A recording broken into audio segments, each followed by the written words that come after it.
Hello, friends. Welcome into the Eric Zane Show podcast, a daily show where I discuss news, nonsense, and my personal adventures from right here in the Impact Power Sports studio. Impact Power Sports, you can find them online at impactpowersportsmi.com.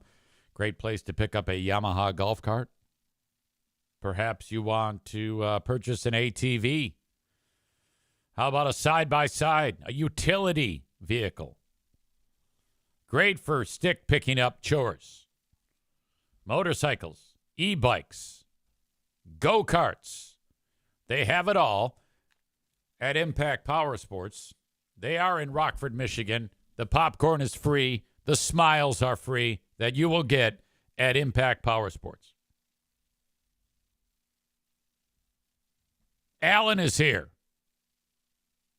All caps. He writes, Big Fraud Book Club, risen from the dead. Yeah, this was incredible. 25 minutes yesterday on Patreon for Big Fraud Book Club. Our second book that we've reviewed in it. The first book was Nikki Sixx Heroin Diaries. We did that over 2 episodes, reviewed it. It was fine. Then we started reading the book Martyr by Kaveh Akbar. Numerous attacks on the book in this show, talking about how much I hated it. I wasn't sure how it was going to go yesterday when we were reviewing it, and the craziest damn thing happened. There's probably like 10 of us discussing it. And I thought it was just going to be, this book sucks. And then some questions were asked, and the next thing you know, more questions were asked, and we were then like completely wondering out loud various things about the book as to what the author was trying to do. And then we're like, maybe there's more to this book than we thought. And I think we kind of left Big Fraud Book Club yesterday thinking that we didn't know really what hit us. I know that when I read this book and when I was done, I was done. I didn't give it a second thought. But it wasn't until book club that somehow, I forget how it all started, we started to pick apart the ending. I think it had something to do with Anthony Jeselnik. Maureen asked the question. Anthony Jeselnik said that there were 2 twists. What was the second twist? And then that led to the discussion that took us like, oh, well, wait a minute. Holy shit, maybe he... Maureen says, ha, it made us think.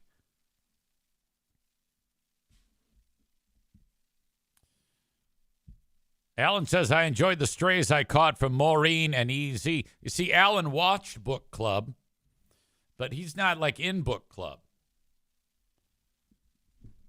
Anyway, the point of all this is it turned out to be a quite an enjoyable book club. The first 3 were fine, but when we all kind of had the realization that there was much more to this book, Martyr.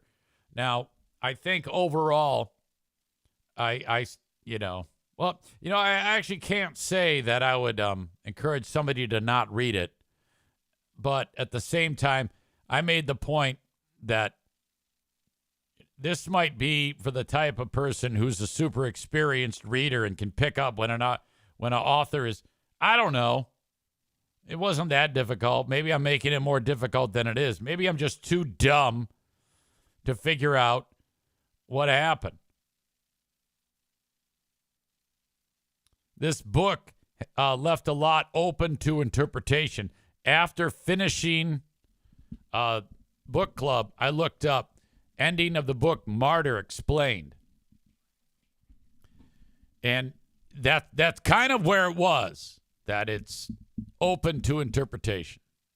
But it was great how we all were like, yeah, fuck this book. And then we're like, oh, wait a minute. It's not that. Oh, I see. I get it. And I know it seemed like everybody had quite an enjoyable time with the discussion.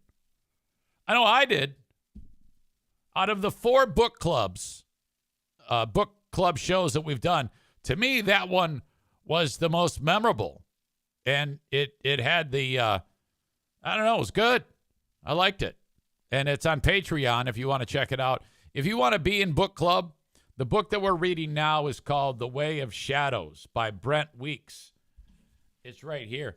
This is fantasy book. So you can read that. And then we haven't yet set the date of show number 5 of Big Fraud Book Club, nor have we. It's an open-ended homework assignment. Like, we don't yet say, normally we say, we'll read the first 200 pages or the first 100 pages. We haven't gotten that far yet. But there you go. If you want in on book club, buy the book. Brent Weeks, The Way of Shadows. Start reading it. And then we'll go ahead and schedule book club, Big Fraud Book Club, show number 5. If you want to participate actually in the discussion, it's Patreon only. So you're going to have to be in Patreon. I do make it open, though, to both $5 a month and $10 a month folks. So that's the one video that I do make available to folks who are on $5 a month. If you want to either participate in it or just watch it or listen to it later on.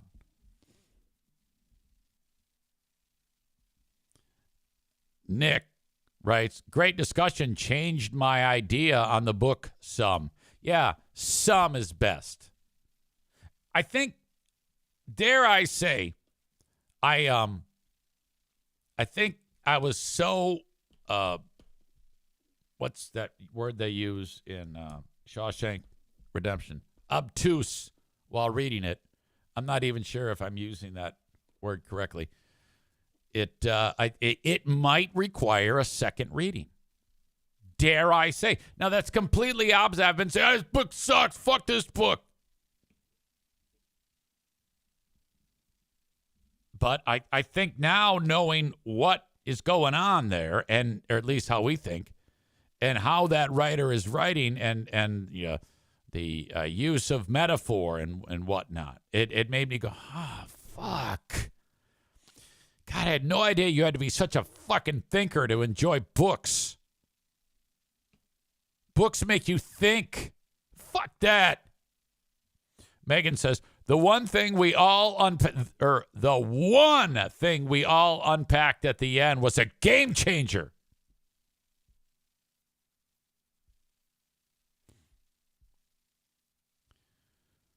Black Belt Nick says, I was so angry at the artist character, it definitely affected how I interpreted the ending.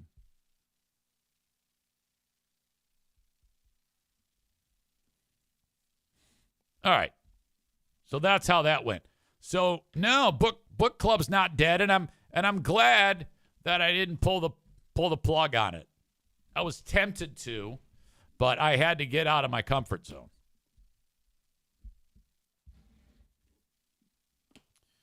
This is a short work week for your old pal EZ. Thursday is the last day of podcasting. I will post material for the Friday edition, both on the free platform and on Patreon. I will feature something to listen to while I'm away. It is a stick picking up extravaganza at Fear Bunker North for your old pal EZ. EZ, Pooh Bear. Thursday night, Friday night, Saturday night. Cannot wait. It is a perfect opportunity to concentrate on only one task. And that is sticks. I think that's a fantastic time when so much of your time during the week is regimented, doing things that are important for the function of the household and or the business. For me, being that I work at home, it is all, podcast, podcast-related work, classroom-related work for teaching, and house chores. And what I have been doing lately is, like I said to you, I have been working very, very hard to make sure that Pooh Bear doesn't have to do all the laundry. laundry in this household gets out of control, and it's just us two and the NFK. I can't even begin to think about what she had to go through when all those kids were here. So lately I've been like, how about I'll do a little bit more around here because she's got her plate full as well. And frankly, I think she has to put more into her work day than I do. So I kind of want to do really kind of like focus on doing as much of the laundry as I possibly can. So I got it down where I've got the appropriate separating of the clothes down, the whites, the towels, the delicates, the regular cycle, the bedding that the dog pees on regularly, and then wash, dry, fold. I'm a folder, and I love folding. And then I put it all back, and then she then puts them in the requisite drawers for each family member. So that's like been a high priority. So there's that. Not to mention lawn cutting. Yesterday was the first time in fucking forever that I have cut the grass. And we're to the point in the year where it's not growing nearly as much, but I'm not kidding you. The backyard hasn't been mowed in a month. It was so long that the upper portions of each blade of grass were so high that the lower near the ground grass wasn't getting sunlight. So much so that when I mowed, there were brown patches everywhere because the grass closer to the ground wasn't getting any sunlight. It was completely like blacked out. So now the lawn looks like a huge pile of shit. But I got it all done. It took forever to mow because it was so long I had to mow it at one setting for the mower and then lower it. I kept having to re-mow everything. I walked miles to get this done. My phone was actually keeping track of how far I went. And so I got that all done. And there were 3 moments that I almost mowed a frog, 3 separate frogs. But thank God they got out of the way. There's nothing worse when you're mowing a frog. And that's happened several times this year. You're going along, and I'm always like, especially when the grass is that long, they love it around here. And these are big frogs that are here. They're about the size of a McDonald's hamburger patty. And you know it when you mow them because you know it. And you're like, uh-oh. And you can feel it kind of like hit the inside of the mow deck. Something that's not grass has struck. And then you kind of like, and you see like a third of a frog over here and a half of a frog face is over here. And it's like, and it's twitching a little. Megan says, just like a baby bunny. Did you mow a bunny? I don't, I've not mowed a bunny, but I didn't someone on this show mow a bunny? Yeah, bunny mowing is enough to put you in like the loony bin if you actually mow a bunny.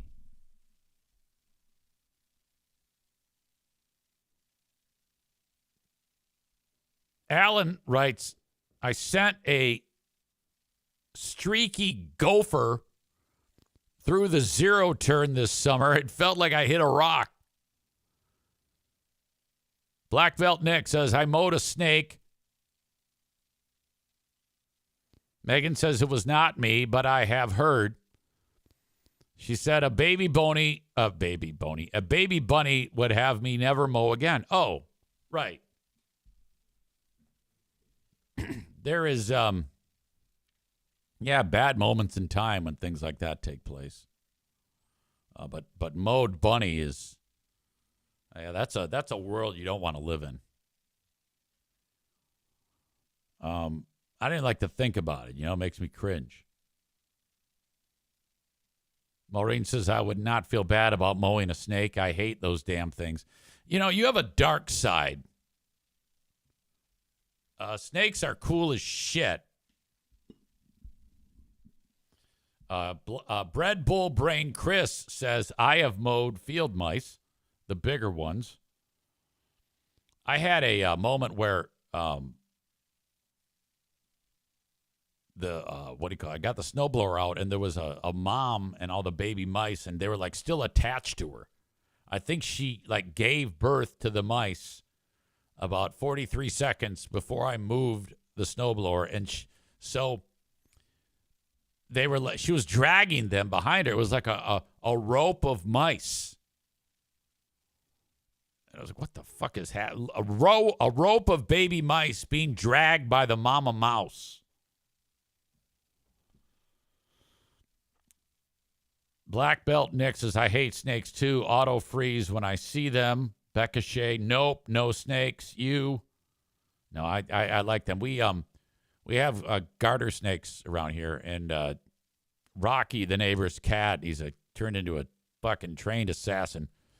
We had two snakes, Mr. Snake and Mrs. Snake, these big garter snakes, and she killed them both, or he killed them both. So I was bummed out about that.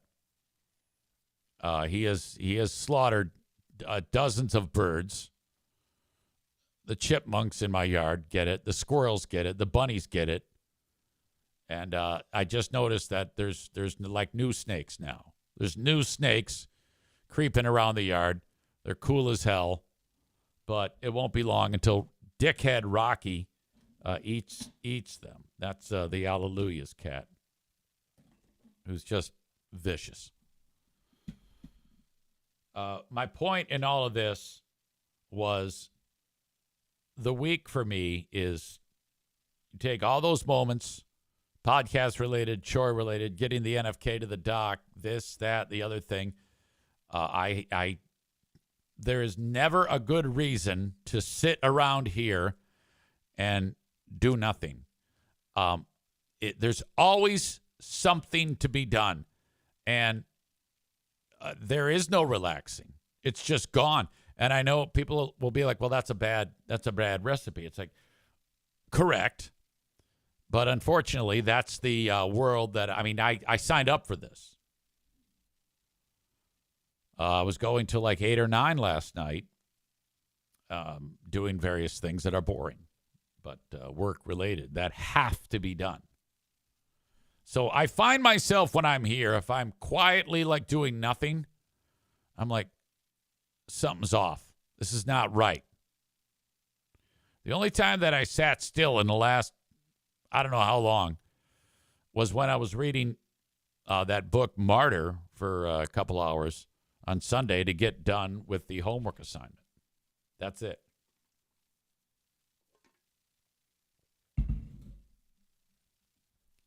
So when I go up north, just the idea of, okay, my big priority here is picking up sticks, and that's all I'm concerned with.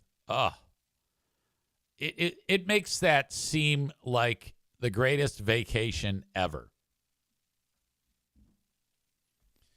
The fortress of solitude. I hope and pray that every one of you have your fortress of solitude.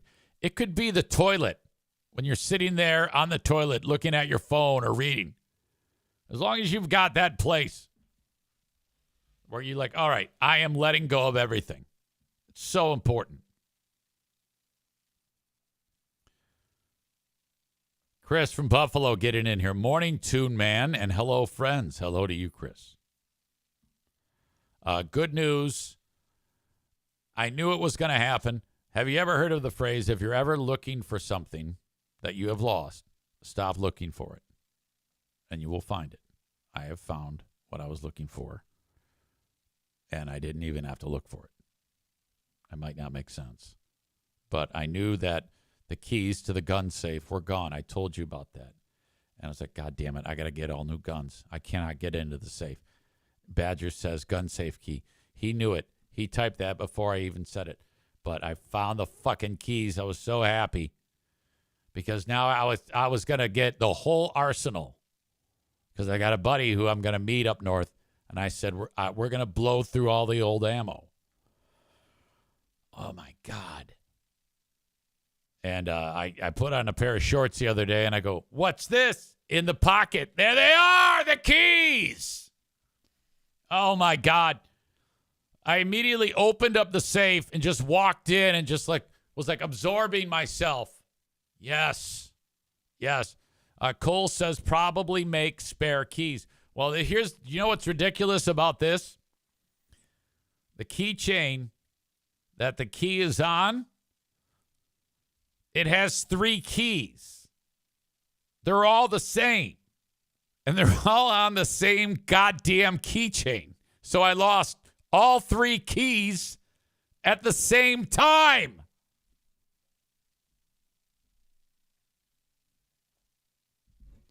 Also, buy more guns anyway. You're already thinking about it. I was looking at this vintage bolt action 30-06 or 20-06. I don't know what the fuck it is. Or there's also an AR-15.